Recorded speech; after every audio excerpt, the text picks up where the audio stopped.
ग्राम मोहीपुरा नर्मदा नदी तट पर रखे 12 पंप के कॉपर तार काटे। गिरोह की आशंका, किसानों ने कहा। स्थानीय संदिग्ध और तार खरीदी करने वाले लोगों पर भी फोकस करे पुलिस। अंजड़ थाना क्षेत्र के ग्राम मोहीपुरा नर्मदा नदी किनारे रखे 12 किसानों के सिंचाई मोटर पंप से अज्ञात बदमाश कॉपर तार निकाल ले गए।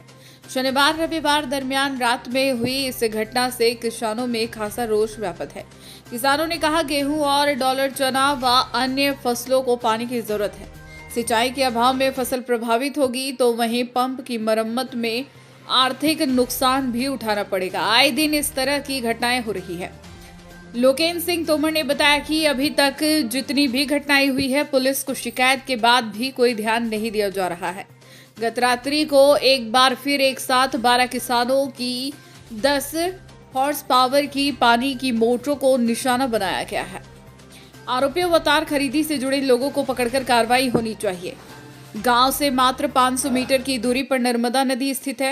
यहां सिंचाई के लिए मोटर पंप लगा रखे हैं। शनिवार रविवार रात संभवतः समूह में आए बदमाशों ने मोटर पंपों से तार निकाल लिए। एफआईआर दर्ज कराने के उपरांत किसान विनोद भावसार ने कहा, गेहूं और चना आदि फसलों की सिंचाई जरूरी है। फसल को नुकसान होगा। पंप की मरम्मत में हर जग किसान को 10 से 15 हजार रुपए भी खर्च होंगे। पहले ही मौसम की मार से कपास की फसलें खराब हो चुकी है। पिछले 1 साल की बात करें तो मेरी 2 बार तो अन्य किसानों के भी मोटर पंप के तार चोरी हो चुके हैं। थाने पहुंचे किसानों ने कहा कि क्षेत्र में लगातार सिंचाई पंप से तार चोरी की घटनाएं हो रही है। पुलिस इसे रोकने में असफल साबित हो रही है। एक साथ 10 हॉर्स पावर के 12 पंप के तार चोरी में किसी गिरोह के शामिल होने की आशंका है।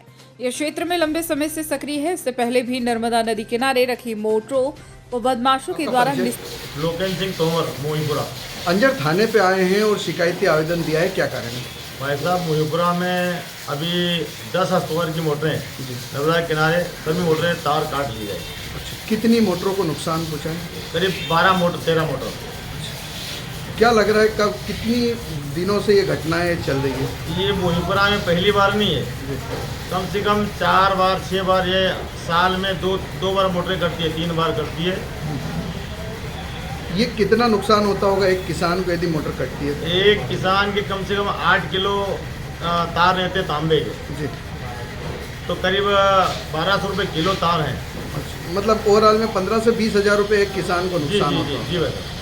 सिंचाई पे भी इसका असर पड़ता है। हाँ, पानी का सीजन है, अभी पानी दे नहीं पा रहे हैं।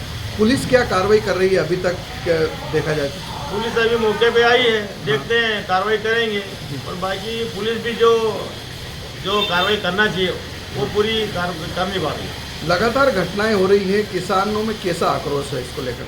किसान अब आवेदन दिया थाने पर, नहीं तो हमको ऑफिस होकर हमको एक उग्र आंदोलन करना पड़ेगा। लगातार इसी तरीके की घटनाएं आ रही है। कुछ खास ऐसी जगह हैं या कि अलग अलग एक ही जगहों पर चोरी होती है? हाँ, ऐसी है। मोहीपुरा है, ब्राह्मण गांव है, धनोरा है, कुछ जगह उन्होंने चिन्हित कर रखी है, वहीं पे चोरी वहीं चोरी हो रही है। क्या मांग है प्रशासन की? हम तो प्रशासन यही मांग कर रहे हैं कि जल्दी से जल्दी इन पर कार्रवाई करें और कड़ी से कड़ी सजा दिलाएं। इसमें थोड़ा सा की बात हो रही है कि अगर कोई लोकल का भी अगर इसमें इन्वॉल्वेशन किसी व्यक्ति का है, कोई लोकल वाला अगर मान लो कि उन चोरों को सपोर्ट करता है, उनको भी जानकारी देता है, तो उसका नाम भी उजागर होना चाहिए। क्योंकि उसके बगैर ये संभव नहीं है कि चोर आए और काट करके मोटरों के तार ले जाए। क्योंकि ये प्रक्रिया जो पूरी होती है कोई आसान नहीं होती है। मोटर को केबल काटना, उसके नट बोल्ट खोलना, मोटर के तार को काट के उसमें से खींचना, निकालना और वापस वहाँ से चले जाना, और कम से कम 12-12, 13-13 मोटरों को एक साथ 3 से 4 घंटे के अंदर पूरी कार्रवाई को या चोर लोगों काम करते हैं। तो ये बहुत ही ऐसी घटना है कि इसको पकड़ पाना जो है कोई बहुत बड़ी बात भी नहीं है। चोरों को पिछली जो है चोरी में पकड़ा भी था, 4 चोरों को पुलिस ने, मगर जेल में भी गए, वो गए। बाकी और जो घटनाएं वापस घट जाती है, ये समझ में नहीं आता है कि ये किस प्रकार का एक केस होता है। किसान तो परेशान है, साथ में जो है वो उसकी फसल जो है वो सूखती है, वो डिस्टर्ब होता है। इन चीज़ों को भी जो है वो सिर्फ 10-12 हज़ार की नुकसानी से नहीं आंका जाए, इसको अन्य चीज़ें जो उसका डिस्टर्बेंस रहता है 5-7 दिन का, उससे फसलों के ऊपर भी इफेक्ट आता है। उस चीज़ों को भी इसके अंदर काउंट करना चाहिए।